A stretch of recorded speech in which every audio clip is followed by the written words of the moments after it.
taking, this is a flat industrial material, but we're able to introduce these very special curves into the shape, as you can see, twisting. And no machine could do that. It's something that is derived from the hot process, the actual working of this material.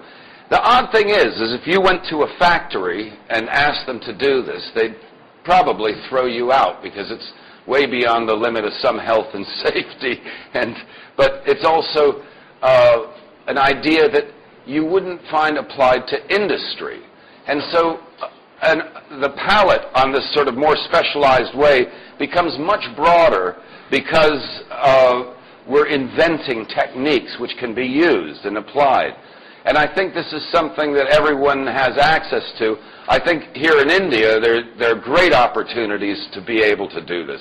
Now, if you go from, let's say, look at how these are dirty processes. I mean, everything in the studio in this area, in the steel section, it's impossible to stay clean. But then you go through here into the office. This is a desk made of 40-centimeter wide steel.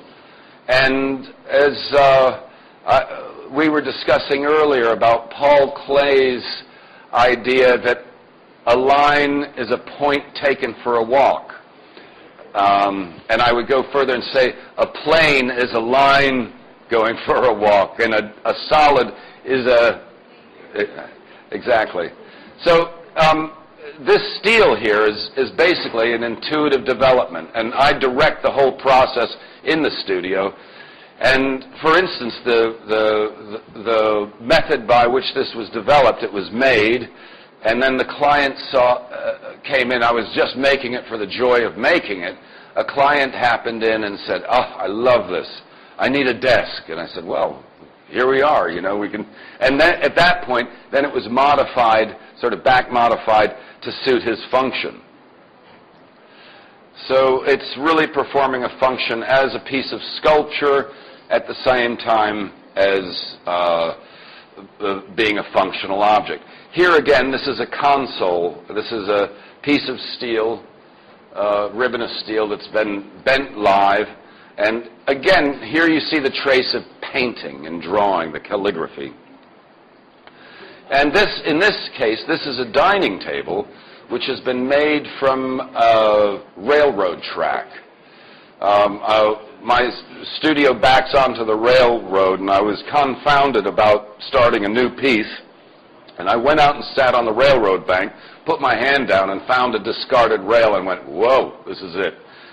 Got the guys, we hauled this piece of railroad track down, and we're working a lot now with a power hammer, which is a fabulous machine. And you can see that up here the railroad track has been hammered beyond recognition.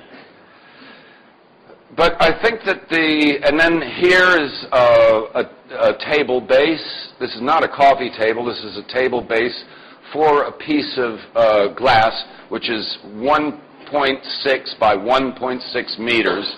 And the steel bar is maybe 75 millimeters in diameter. But you can see it's again, we're going into calligraphy. And I think half of the excitement is taking a very ordinary type of material and that's flat and doesn't have much dimension, and rendering it into something that's beautiful and sexy in its own right. I mean, how often, we're surrounded by window glass, but how often do we actually stop and appreciate